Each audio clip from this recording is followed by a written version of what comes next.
Hello, Garland Nixon here, and I'm hanging out with the one and only Matt Weinglass, and we got the new COVID brand. We got the new COVID brand we got to talk about. Let's talk.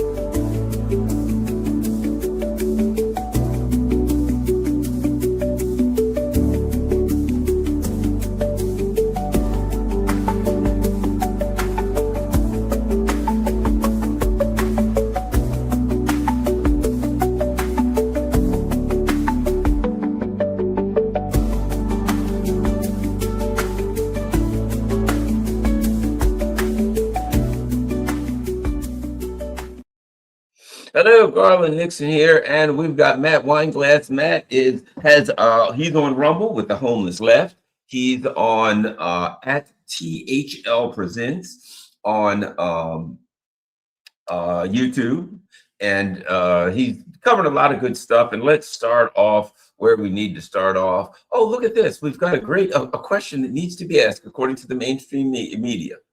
Could the Hantavirus cruise ship outbreak lead to a pandemic? An outbreak of hantavirus has killed 3 on a cruise ship. Should you be worried? I think the answer from them is always going to be yes. We should not only be worried, Matt, we should be horrified. We should probably stay in our houses and not go out and wear masks 24 hours a day just to make sure that, and I'm just thinking that it may be a very good thing if Pfizer or somebody comes up with a, I don't know, an mRNA vaccine that could, and that way we could flatten the curve. Because our lives, we live to flatten the curve, man. Oh, yeah. No, this is following the exact blueprint. And I want to point this part out to people. The part of the psychological attack on on the public psyche is the order that they slow roll this out. It's actually not, if you guys look right now, if you go to the WHO Twitter feed or wherever, what the messaging they're putting out, it's very deliberately slow rolled. So they're starting by saying it's under control. We got it handled. We got there's 146 people that are locked down on this cruise ship for an entire month. By the way, they're just they're stranded. And so, we got it under control. We know the procedure. They're all going to be in masks. They're all going to be, they can't interact with each other, 6 feet apart, that whole thing. And then they're going to deliberately let each single part of this slowly get the public psyche to get more and more scared, little by little. And we're already seeing it. We're seeing people going out there saying, get your mask on now and come on, guys, we can't have another lockdown. But a CNN is putting the health officials on right now that I'm going to go like this. Health officials are going on CNN right now. They're salivating over these lockdowns that are coming, saying let's do a 40-day one, let's just get ahead of it. So this is how they do it. And then they expect the public to build up their own fear, and then you don't think about it. You don't think that they're doing it to you think that you're making your own opinion. I'm trying to stay out ahead of this. No, they want you to second guess that they have it under control. This is part of the game. So there's a step process to this, and we're seeing it play out in real time. Well, yeah, and the thing about it is this. Granted, I have to do the things I have to do to be safe here in the room right now, and I'm making sure that I'm executing the plan to ensure that I'm safe.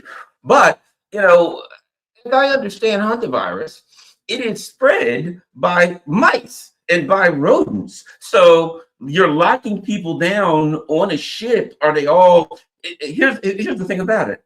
If it's spread by mice and rodents, and the mice and rodents are on the ship, you're locking them down specifically with the creatures that might bite them or lick them or whatever the hell the fleas are going to get on them. You're actually putting them in a position to get the hantavirus instead of getting them the hell off the ship where the rodents are that give them the hantavirus. I don't know, maybe that makes too much sense.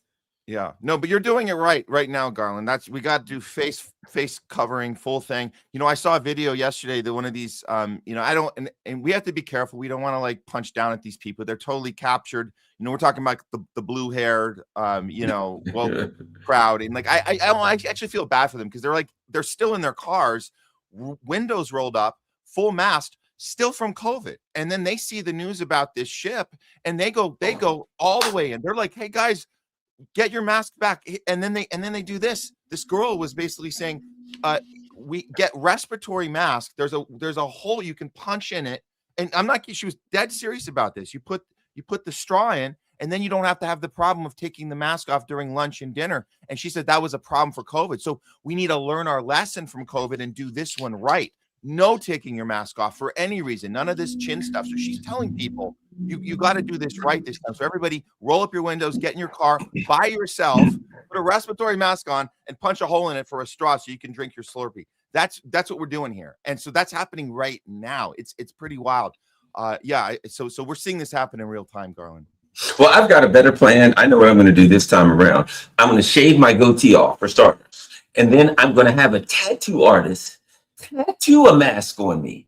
That way, I'll have the mask on, theoretically, 24 hours a day. The only thing I don't understand is when I go to a restaurant, already, if I stand up with this tattooed mask on, then I can get it. But as soon as I sit down to eat, how do I take the tattooed mask off? Because we know that COVID is like maybe 5 or 6 feet in the air. And all you have to do is duck down to eat, and you're under the evil COVID line. So how do I, stand up where I'm not safe, sit down when I'm safe? I don't know how I'm going to tattoo the mask off. I don't know. But, that's my plan. A tattooed mask, I think, would be a good idea.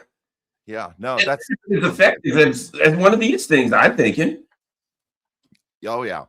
Yeah, no, that's a good plan. So like we have to stay ahead of it and learn our lesson from COVID, which is I think the saddest part about this is that there's people that have the exact wrong thing that they're saying they learned their lesson from is the exact opposite of what you should be saying. You should be saying we should learn our lesson from that strategy of mass just that psychosis, that mass psychosis of herding sheep into their homes for God knows how long. Locking down life, getting rid of small businesses, the whole thing. We know the whole drill. Children locked down, not going to school, Zoom schooling, families falling apart, upward transfer of wealth. We need a new CARES Act. I mean, the list is so long, and that's before they release the forced jab, which, make no mistake, they are working on that now. We already know that the U.S. Army is testing mRNA right now for the hantavirus. That's happening right now. They have 13. We're seeing 13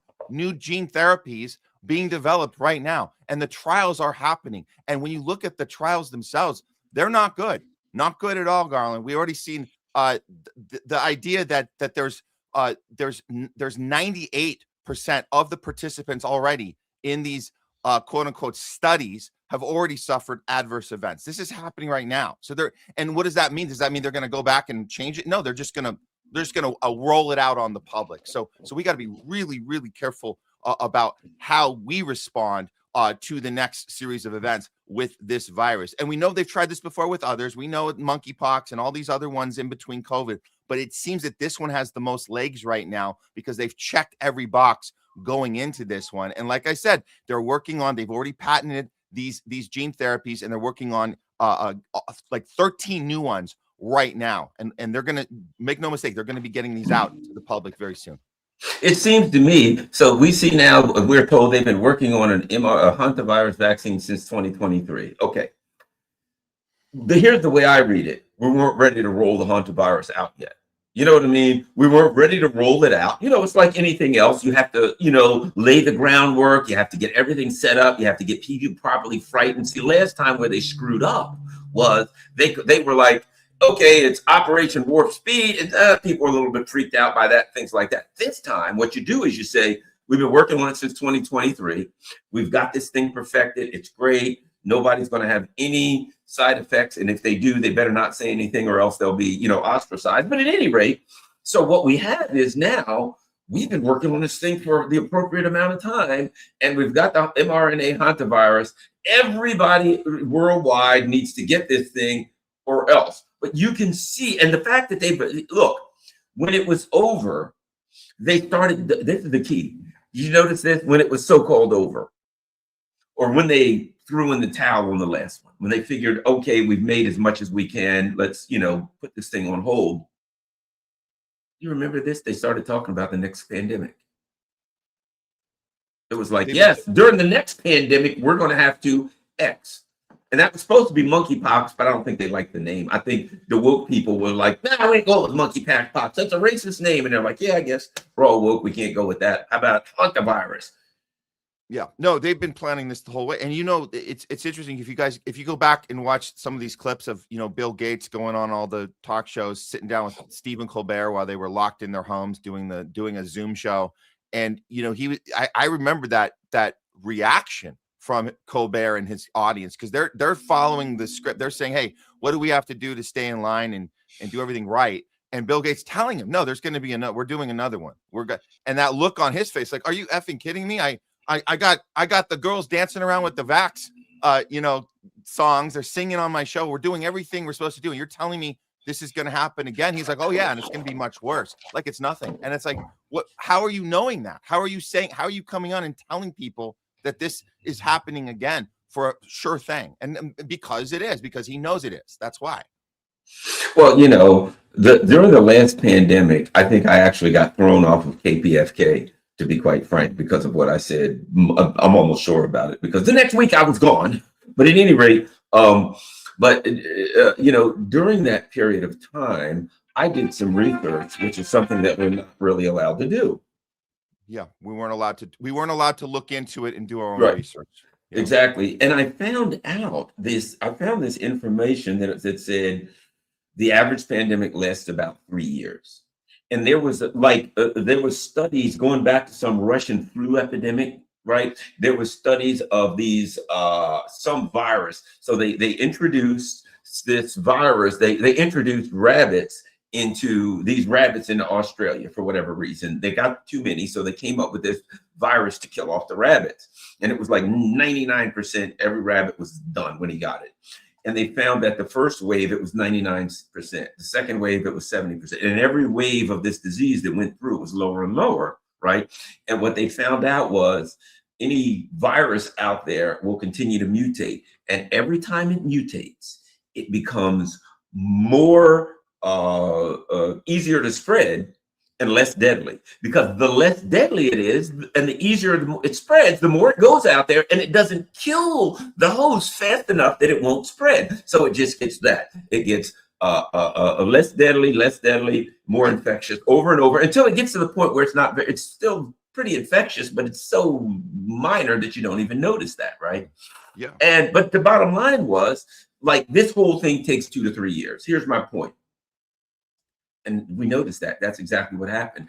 I got harassed for saying that. And every single round was more infectious and less deadly. If some schlep like me could figure out, you're damn sure the Centers for Disease Control knew it. And they probably knew it when they introduced this thing into the population. And they knew they had a limited amount of time to make that money to be a conspiracy theorist. Yeah. And we have to remember what we went through during COVID. It's really important. And I think people try to stop our conversations about it. And now that more time has passed, people like to say, that was so long ago, guys. You got to move on and stop harping on it and say, no, we have to remember what happened. We have to get some historical accuracy about the like I said earlier, the blueprint of every single step of how you coerce the public into doing things that they never would do unless this thing is done in a very particular way. So we have to talk about it. We have to talk about the fact that Pfizer and Moderna and J&J, they knew what they were doing. They were hiding the results. We know that for a fact. We saw yet another J&J worker be undercover. I think it was James O'Keefe just did one. Said, hey, we got them. They're saying we did the trials and everything was it was horrible. There was the side effects from the COVID vaccine. We knew exactly what the problems was, and we didn't care, and we got it out to people anyway. They told us, Garland, it was 100% safe and effective, 100%. And they would roll out these announcements little by little. I remember very clearly when they told us that children ages 12 to 15, Pfizer just released this info in every news outlet. They told us this back in March 2021. They said Pfizer just confirmed 100% safe and effective for children 12 to 15. That is a fact. People forget that. They go, nobody said it was 100%. Yes, they did. Everybody said it was 100%. And that was a reason a lot of people got the thing. That was a reason why a lot of people got the thing, because they were lied to on purpose. It wasn't, oh, we didn't know at the time. Now we know. We're not getting an apology. What do you say to all the people that said, you know what? I don't want to get this scary thing. You tell me to take an experimental jab. I'm scared to do that, but you're telling me that I won't get this thing. So I'm going to go ahead and do it. So you lied. You lied to everyone on purpose. We have those statistics. We know that Pfizer hid the side effect information. We had 1,300 listed adverse events from Pfizer's own data. They tried to hide that from us for 75 years. And thank God a judge was able to get that released. We have those side effects. Everything under the sun is on that list. 1,300 side effects, and obviously including death. That's on there. But you want to know what else is so weird, Garland, that's on that list of 1,300 adverse events? The hantavirus is on the list of side effects. Isn't that weird? All you have to do is go to page 33 of the 1,300 listed side effects. It's the hantavirus. So you're telling me there is a virus that I can get as a side effect to an mRNA gene therapy to stop 100% effectively stop another virus? What? Huh?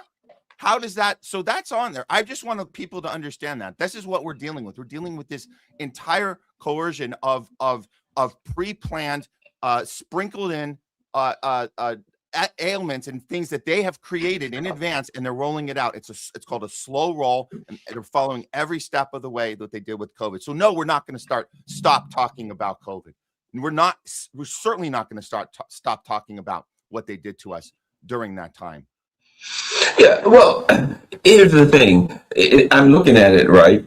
And it says, now listen to this. One of these fact checkers, they're really on the ball here. Let's see if we can get our fact checker up right.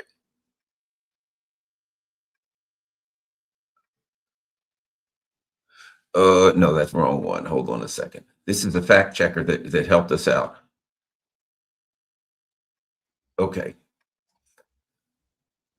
Fact check. Document does not show hantavirus as the COVID-19 vaccine side effect, right? Let's go down here and see what it says. The highlighted section shows hantavirus pulmonary infection and comes from page 33. Oh, it doesn't show hantavirus. It shows hantavirus. That's, you know what? We got to love these fact checkers. I mean, these fact checkers who put us straight. It absolutely does not show hantavirus, but it says the highlighted section shows hantavirus pulmonary infection. So that's the pulmonary infection that you get when you get a hantavirus, but it doesn't show hantavirus because they put two words after hantavirus. They've been doing this for years. This whole fact, if people still believe this garbage, it's just verbiage. They just change its semantics. They're just changing words around and saying it's not true. Doesn't check out. No, of course it checks out. It's literally right there on page 33. It's a 38-page document. There is, I suppose, just under 1,300. I think I'm seeing it now, 1,233 listed side effects. This is clearly on the 33rd page. You can't get around it. It's right there. And if you're doing real journalism and real response to this, you'd be doing the opposite. You'd be looking into it and saying, why is that on page 33? What's going on here? And you go to Pfizer and say, where did this come from? Let's see those tests. Let's see what happened. I mean, this is like almost 1,300 side effects that they knew in advance. They tested this thing and they did it and they found out all these problems. This is unbelievable. So what else are we talking about? We're talking about people getting side effects now. This is 5-6 years later, and they're still covering this stuff up, even though it's right in front of our faces. They're telling us that this doesn't check out. This is wrong. It's right in front of our faces. I wish more people had their hands on this document. It's so important. It's one of the most important documents of the last 6 years, besides the Epstein files, of course. But this is something that people just completely dismiss. They don't want to look into it. And meanwhile, their relatives are still, their friends, their colleagues, the people in their circles are still having these side effects as listed on Pfizer's website. They're still having brain aneurysms. They're still having rapid cancers. In the case, I have to say, and this is something I have to share personally at this point, Garland, and we're talking about what's coming next, but we need to look back and say, what other side effects have affected our friends and family members? Because my father-in-law just passed away on Tuesday. He has had 5 years of ailments from getting 3 of these jabs, because he was told You have to get this to stay alive. But yet when you get these jabs, what happens? It's complete immune system failure. That's what it is. That's what we saw happen. It was unbelievable. From every single one of these things is on that list, and yet we're not allowed to talk about it. We're talking about constant blood clotting. Yep. He had a brain bleed that wouldn't stop, kidney failure, the cardiovascular disease, and ultimately heart failure. Every one of those is on that list. Were we allowed to talk about these things? It was five years of agony going through this with him and the family. It's unbelievable. We're not allowed to talk about this stuff. He had one doctor, one champion that called him directly 6 months after the jabs, and he was about to get his fourth. And that doctor said on the phone, "Don't get any more of these." Thank God that happened. One advocate in that whole healthcare system, but I will say that's in the system itself. One person calling him and telling him, "Don't get any more." And then that doctor retired, and we didn't really have a relationship with that doctor anymore, because it was almost like the last heroic thing she did was call my father-in-law and tell him, "Don't get any more of this."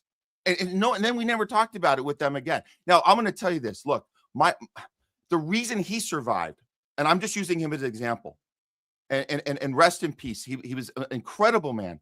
And he was healthy and he was active. He was not like that for the last 5 years. For 5 years, it was 5 years of in and out of the ER and ICU and surgery after surgery after surgery that he should never have survived. And the only reason he did was he had two other advocates. That's my wife and my brother-in-law, who worked in the system and were there the entire way helping to keep him alive, because there's no way he would have survived this long without them. We're talking about, and she's a RN, a palliative care RN, and my brother-in-law, a respiratory therapist, who was there with him the entire way.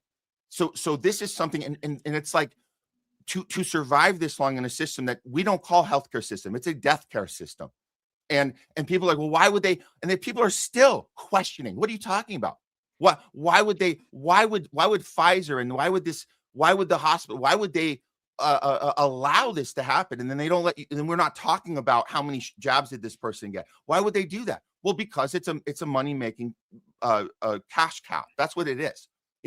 This one man alone, $7 million plus is how much money was made off of one person. So the next person that asks you, why would they do this? Why would they want to kill us? They won't make any money off of us by killing us. Well, look, this you can see the data right here off of one person. And so again, 5 years of this type of back and forth. And anyways, there's no way he would have survived. And I'm telling you this because there was contradictory treatments to handle all of these problems. They contradict each other. In order to even get this person, in the case of my father-in-law, to even get him through these procedures and surgeries, it was something that would be very, very impossible to do unless you had advocates sitting by him, which we did the entire way, 24/7, every time he was in the hospital. It's been mentally, emotionally, physically exhausting for everyone. And yet here we are at the end of it, and we can't even have this conversation outside of where we are in this space, Garland. And this is the only space we can talk about this. Everywhere else, people like, you can't mention that stuff. COVID was so long ago. Why are we talking about it? We're talking about it because they're going to do it again. This is why this is so important that we have these conversations. So here's an example. Someone says hantavirus is spread by it's spread by rodents. True. They already thought of that. Could human transmitted hantavirus be the next pandemic threat? As Chris Hedges always says, whenever the mainstream media, ask a question, the answer is no. The answer is no, it couldn't. But it was adjusted, shall we say, in a laboratory. So the wild hantavirus couldn't be the next threat because it's spread by rodents. However, if somebody should get their mitts on it and add a protein at just the right spot, that it could. See, that's the thing that we're looking at. Are we, as we found out before, talking about something that somebody bit into a bat in a wet market? Yeah, that's the question. Now, don't we have to look back? Remember SARS, which was what? Oh, that's right. It was a coronavirus. Remember MERS, Middle Eastern respiratory syndrome, that killed like 75% of the people that got it? It was a coronavirus. Isn't it interesting that over the last several years, these coronaviruses have cropped up here and there, and they were just happen to show up in different areas? And then the thing about MERS and some of those, where they were so deadly, they couldn't spread because they kill people too quick to spread all over the world. You get sick too fast. The symptoms showed up too fast. They had a good one here. Nice slow symptoms. Some people didn't get any at all. You know what I mean? On and on and on. Of course, some people didn't get any because the test they were taking was very unreliable. And who the hell know if they had anything in the first place? About, half the time. But the bottom line is, I think you have to look at the surroundings. And that is, there was a market crash going on. It started, if you remember, it started in October. And then there was a market crash going on. And I have heard, I forgot the guy's name, you might have saw him. He was an Italian economist. And he said the reason they locked down, because the markets were crashing. They had to inject a lot of money into the market. And if they put 9 trillion or whatever it was into the market, 6 to 9 trillion into the market, without and allowed the economy to be open, it would just freak out, and then you get massive hyperinflation. But by closing the economy completely down for a period of time, they could put that X amount of $1 trillion into the market, and it would slowly seep out. And it would take several years for us to get this damn inflation that we've been getting, but people wouldn't put it together and say, oh my gosh, it just happened in 1 week.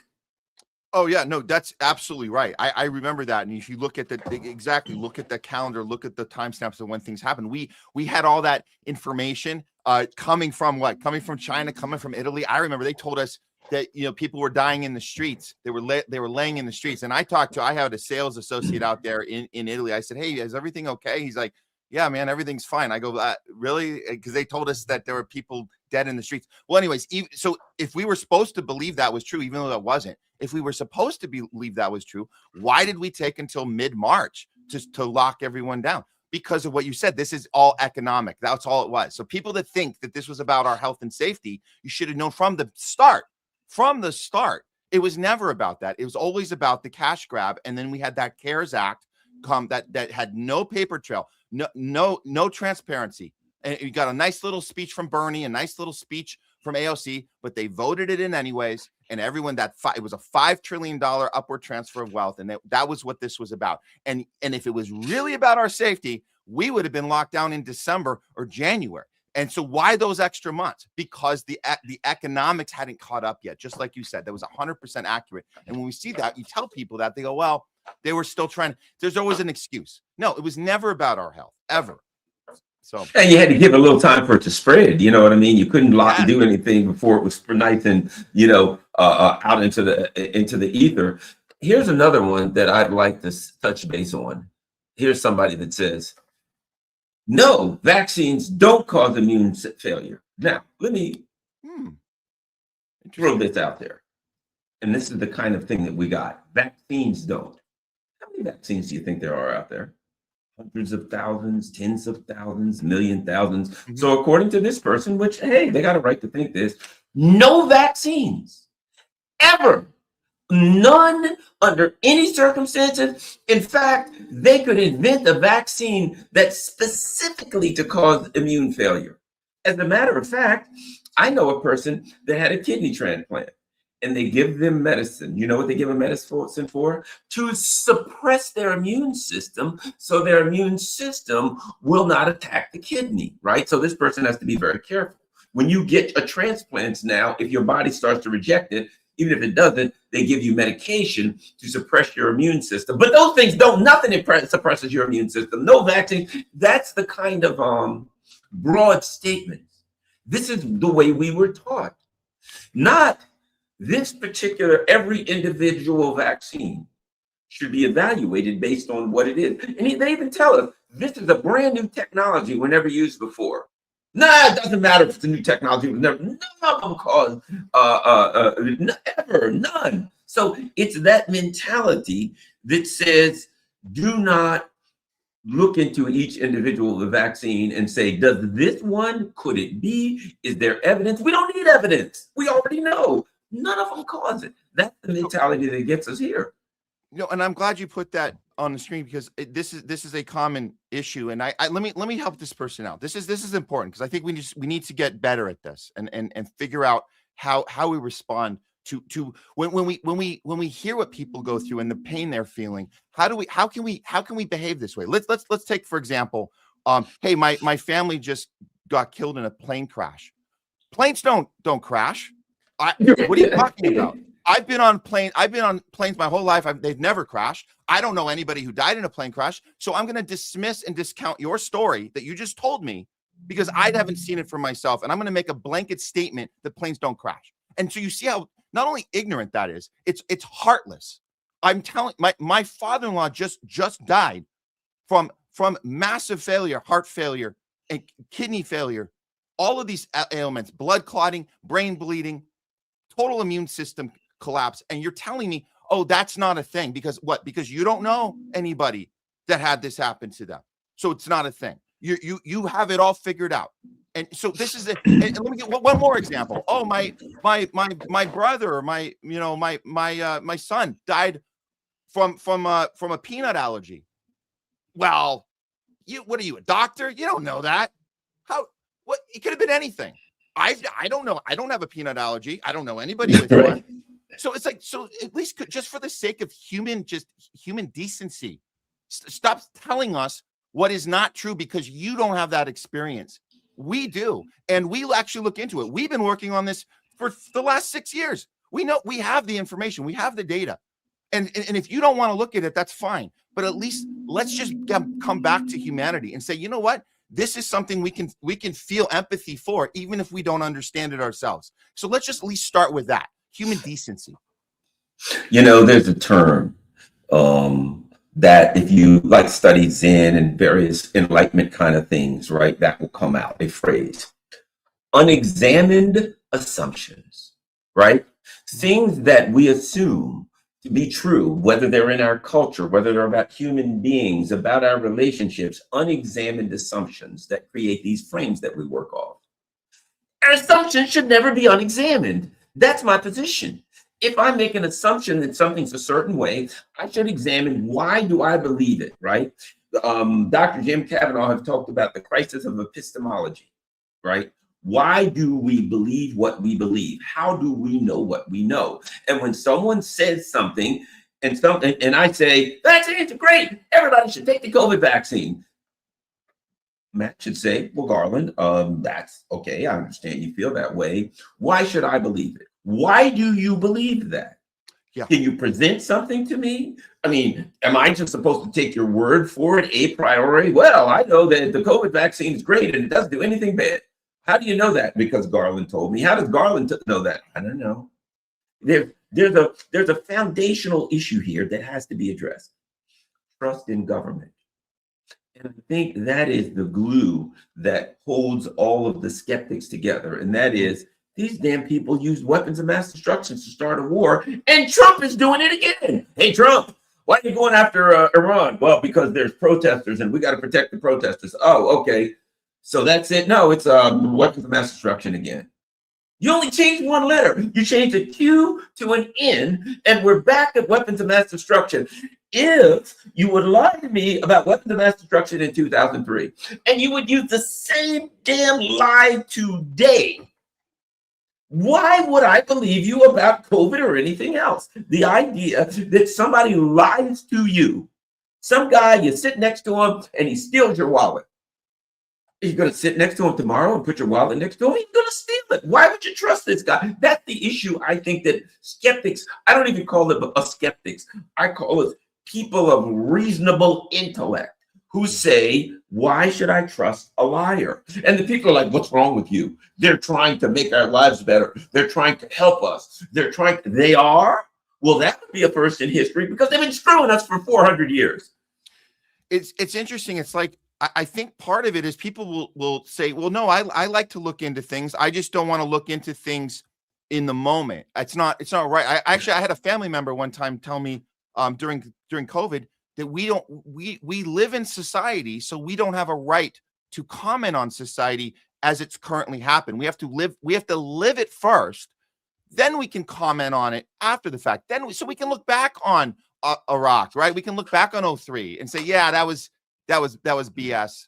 But at the time, we're not allowed to. We have to go with what they're telling us, right? So COVID, 5-6 years removed, we're not quite there yet, Garland. We maybe 10 years from now, maybe we can then say, you know what, they did F with us. But Hantavirus, we have to listen to instructions, follow what they say. We're all in this together. And anybody questioning that in the moment, how dare you? You're part of society. You don't have a right to challenge it. You have to live it first.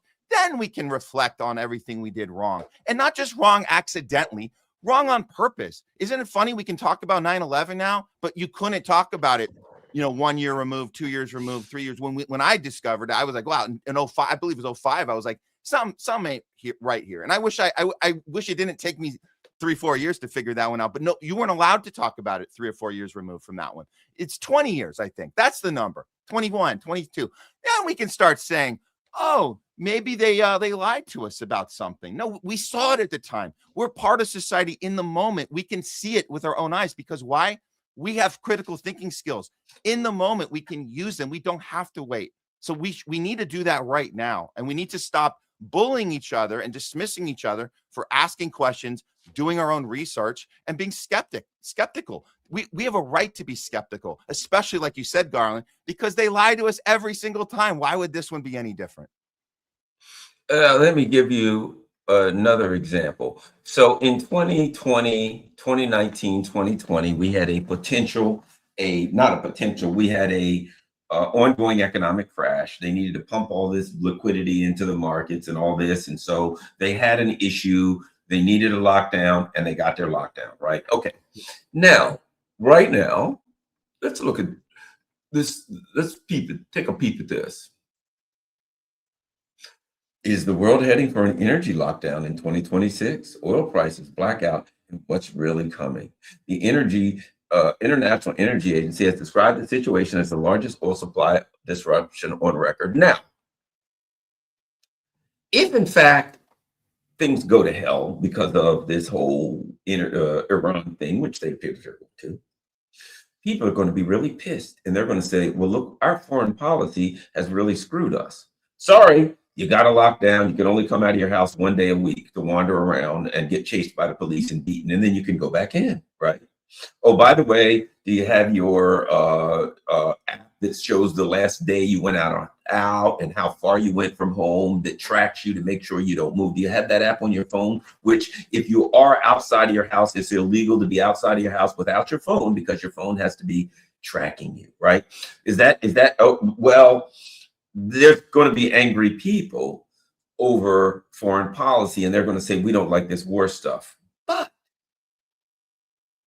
if we were just coincidentally to have a pandemic, and you had the same exact lockdown, but instead of being because we got no damn diesel fuel or anything like that, it just coincidentally, the Hantavirus mutated into something horrible, and then they had to do the lockdown because of that. I think it would be a lot more convenient for the government. So maybe I'm just being a little suspicious, but I think an event happens that may necessitate lockdowns according to them, and now they've already got practice in doing lockdowns for some pandemic-related issue. I think it'd be a lot more convenient for them to go in that direction. Well, this is why I think the public compliance, that mechanism is stronger than ever. I know we talk about people say, oh, we're not going to fall for mandates anymore. We're going to be, we all of a sudden found our principles now on that one. Okay, maybe we'll get better on that as a whole. But I think that following instructions, like this cruise ship, I mean, there's 146 people that have been locked down on the ship for the last month, and they're fine with it because they're already conditioned to listen to instructions, stay put until further notice. And it's like, so we've been through that so many times throughout the lockdowns. On, it's off, it's on, it's off, and everybody, you must comply or you want to kill grandma. So I think that we're wired to do that even more willingly than we were in 2020. I think in 2020, people were confused about it. They were kind of scared. They didn't understand how to function at home. And then they figured out how to do Zoom and how to get, how to just make everything work for that time and say, hey, we're all in this together. So I suspect it's going to be actually easier on a more massive scale to get people to go back to that, because they've already been trained, right? We're like lab rats. We're like pets. You've trained the dog to sit on command. You've already done the training. So the dog doesn't unlearn that. They can still, okay, sit, boy. Okay. So we've got the training already. That's the part, that's the mechanism I worry about. Even if we get better on the mandate thing was a little much. But in that regard, people will comply and they will lock down for however many days. And it's going to be a certain amount of days. It's going to be 40 days to start. And then they're going to add more, and then they're going to add more, and then they're going to add more. And we're all going to listen, just like the good dog who wants its little treat. And that's why the dog sits when you say, sit, boy. Oh, I don't know why I'm trying to get this.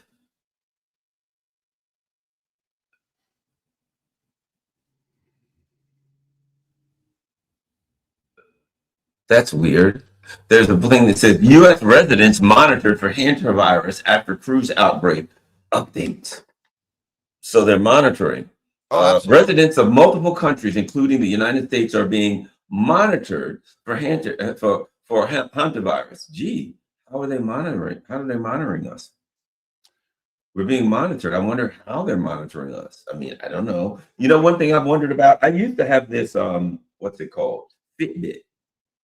And you wear it and it checks, and it says, oh, your pulse is good, your heart rate's this, and this is how much you exercise. Then that goes into a database, and every week you get an email. Guess what, Garland? You had 10 million billion thousand steps, and that's really good. And your heart rate was good, this and that, blah, blah, blah. And I'm thinking, where else is that data going? The more you find out about these companies and Palantir and you name it, and it's like they know everything about me. They may have figured out my genetic weaknesses. Garland's got a little bit of a heart problem, doesn't he? Well. If he gets to be too much of a problem, we know how to deal with that. You know what I mean?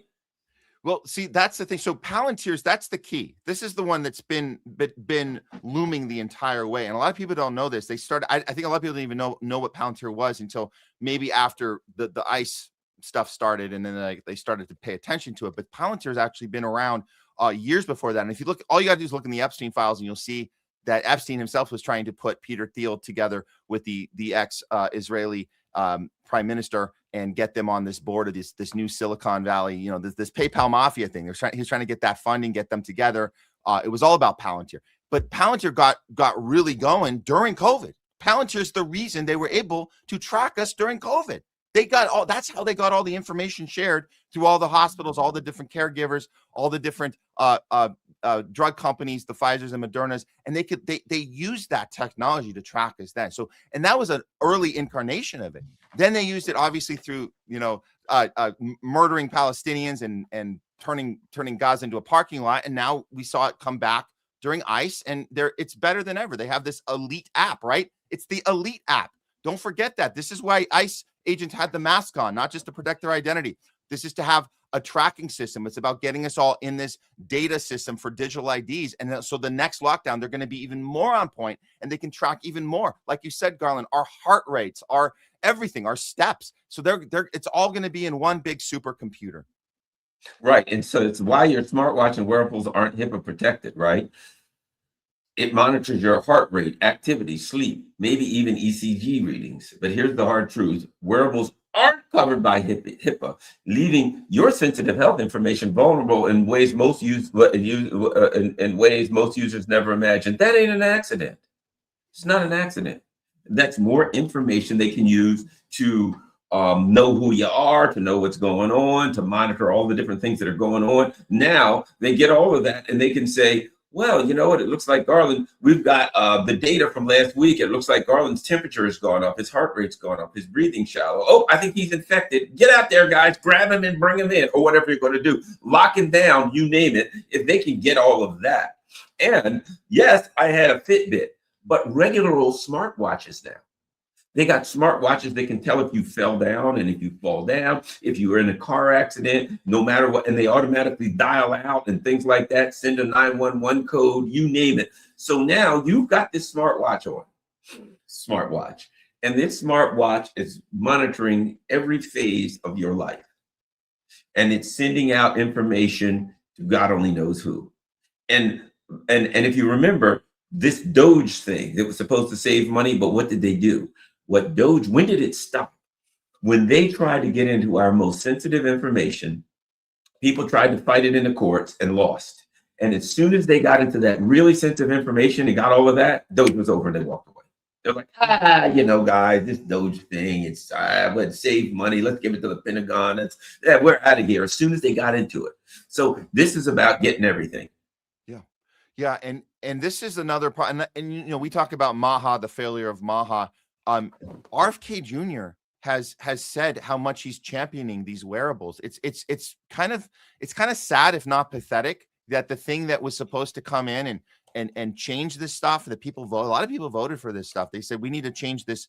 The previous administration, we know Biden was clearly responsible for the COVID debacle and everything, not to mention starting the funding of the genocide and the Ukraine stuff. I mean, the list is so long, but the digital ID stuff, that's the stuff that they had the left on board for first, right? That was the idea. It was for our safety. It was for our health, that you'd have, we got to protect people who can't communicate on their own. So we're gonna put the digital ID system in place for health reasons. Well, you got the right now on board because this new administration is all, like you said, you mentioned Doge. We talk about the wearables. RFK Jr. is championing this stuff.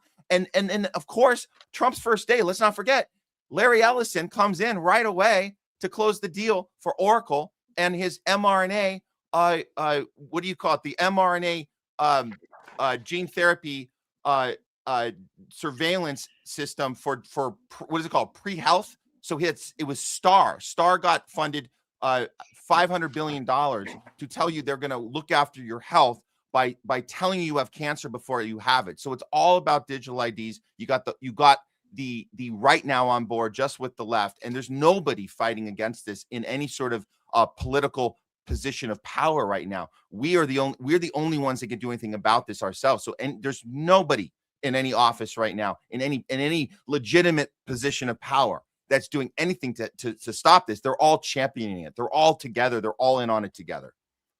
Next thing I'd like to, before we go, since we only got about 5 or 10 minutes, I would like to touch base with this. So now Trump says, yes, Iran is just going to blow over the horizon. And people are like, oh my God, he's saying he's going to nuke Iran. You know what? I'm sick and tired of being sick and tired. Every damn day, Donald Trump does this. He's manipulating the market. Where did Scott Bessent come from? Before he was with Hillary Clinton, he was the right-hand man of George Soros. What did George Soros do for a living? He manipulated currency. He'd buy up your currency in your company. He would, in your country, he would flatten it down to nothing, or he'd flatten it to nothing. He'd buy it, and then it'd rise back up, or he'd go to the country and say, you owe us money. What did Paul Singer, who was Marco Rubio's biggest donor, what did he do? He did the same thing in Argentina. He did the same thing in Venezuela. What Trump has surrounded himself is money changers, money manipulators. What did Scott Bessent do a month before they went into Iran with the so-called protesters? Guess what he did? He admitted it. We crushed the real. We destroyed the real. Why do you destroy the real? You destroy the real. Then the plan is you overthrow the government. You come in and the real's worthless. You get the oil pumping, you get the gas going, and the real goes through the roof and you make a fortune. He told on himself when he said, yes, we destroyed the real so the people would protest. No, you didn't. You destroyed Iran's currency because that's what you do. That's what you did to all these other countries. They even did it to England with Scott Bessent. He was part of that. So when you see Trump surrounding himself with a bunch of people that are money changers and money manipulators, and they're money changing and money manipulating in the midst of a war, why would you be shocked?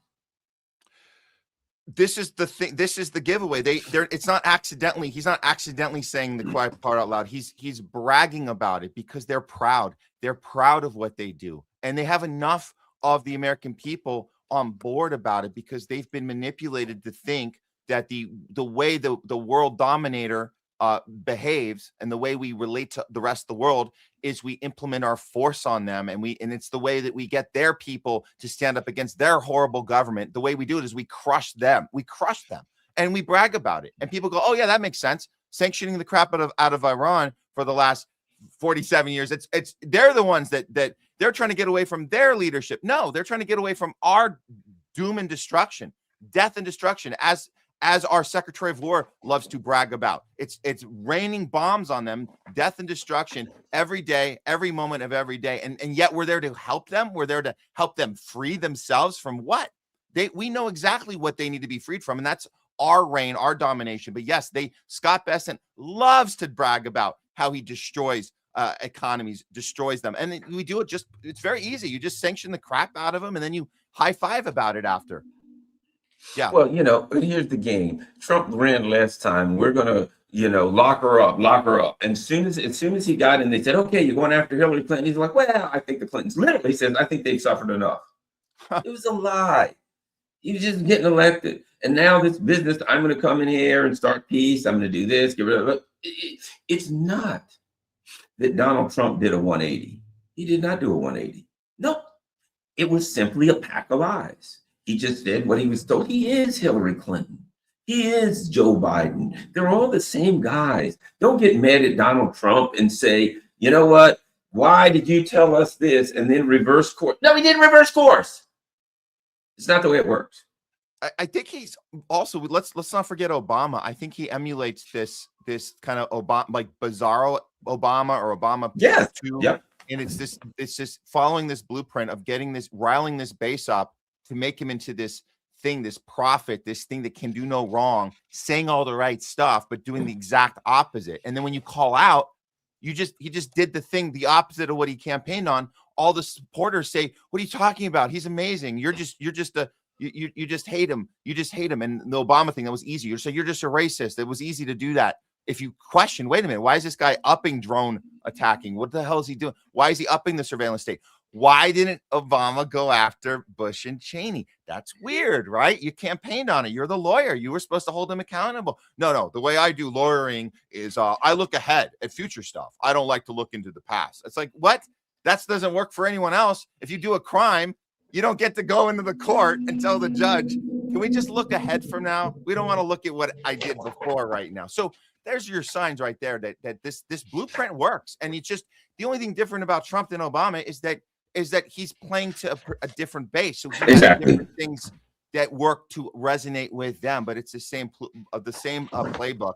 But also you got people on the Trump team that has called it out in real time. And that's good to see. We like to see MAGAs realize in real time that this guy has fooled them. And I agree with you. He didn't 180. He's just doing the thing he's being told to do from his handlers from the top down.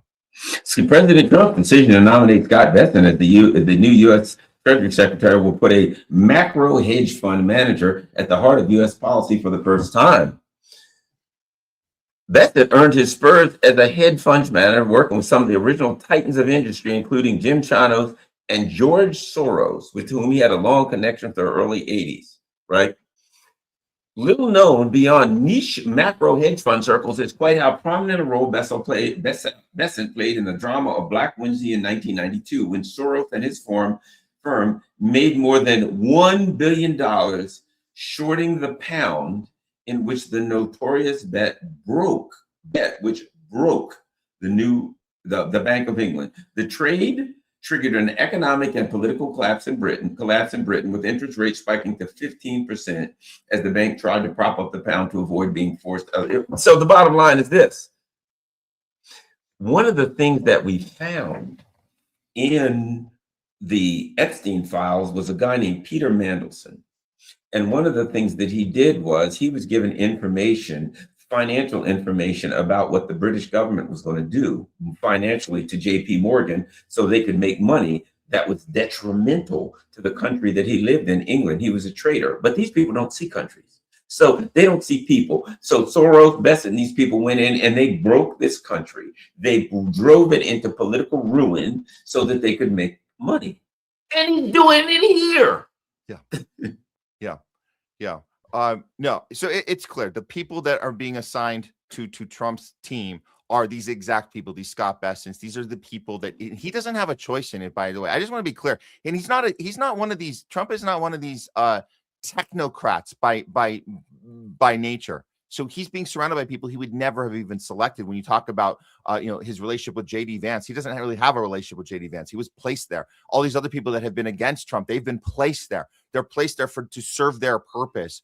These people who rig economic systems, they create these wars, and they're good at the talking points that are going to keep their base in line. And Trump is the loudest I think we've seen ever. We've never seen a guy so loud and so obnoxiously obvious about the death and destruction that he's causing, because he brags more than we've ever heard any president. And I think that's the silver lining of this administration, is that it's so blatantly, obviously loud that we can't ignore it at this point. Previous administrations have been able to be more quiet about the nefarious activity that we do in the Middle East and how we destroy economies. And we do it all over Latin America. We do it all over in Africa. We do it obviously all over the Middle East. So it's just something that we've not changed. So I just want people to know that we have to be smarter than just saying, because Trump's so loud, because he tweets it every hour of every minute, the contradictory message of the previous hour in the middle of the night, just because he does that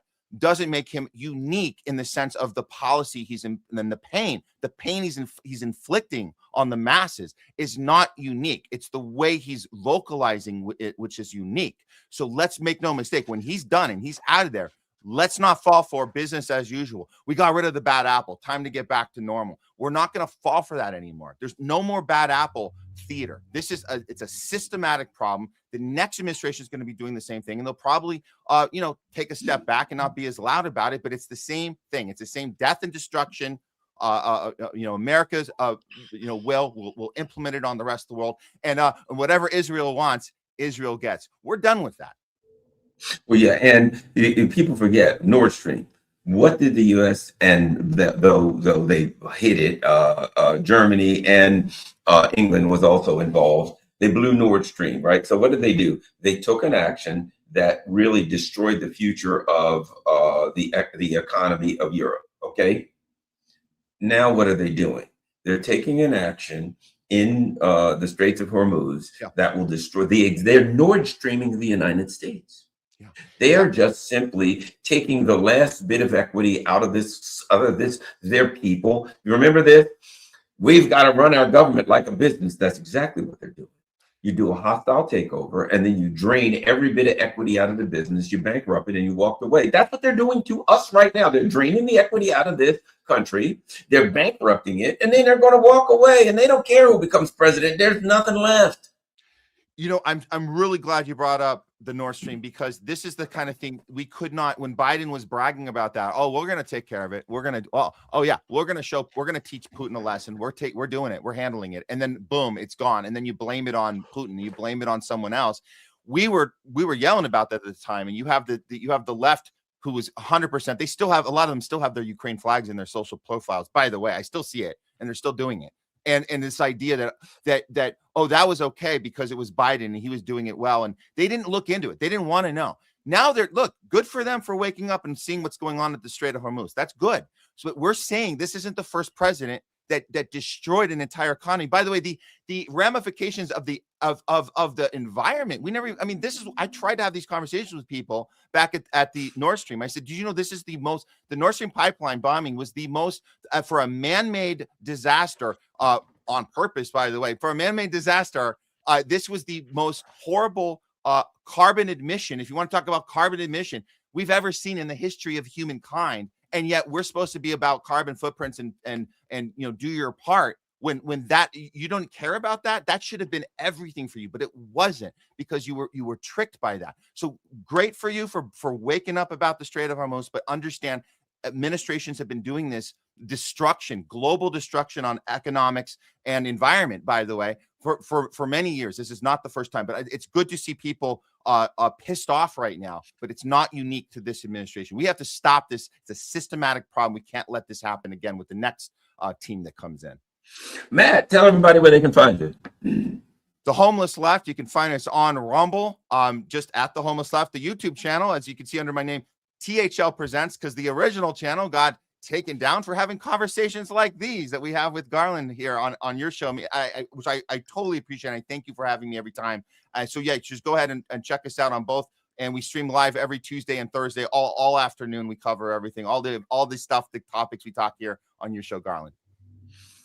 All right, man. Well, I'm going to get going, and we'll talk and have fun again next week, if this is considered fun in a really kind of a doomsayer kind of way. But guess what? We got to wake people up. Thanks, everybody. Don't forget, make sure you got your mask on 24 hours a day. If you sleep, if you're in bed, have your mask on.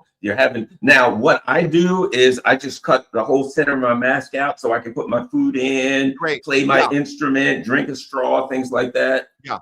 That's good. So, I'm glad. That's very effective. It's safe and effective. Yeah. That's it. Because we only got 2 weeks to flatten the curve, guys. Yeah. Thanks a lot, everybody. Thanks, everybody. You can you see the Patreon, PayPal, buy me a coffee, all that stuff at the bottom, across the bottom. If you can afford to, it would be highly appreciated if you could help to support this channel. If not, hey, do what you can do. Feed your families, but. I also have a P.O. box for the snail mailers. Thanks, everybody. Share this on all your social media platforms. We're out.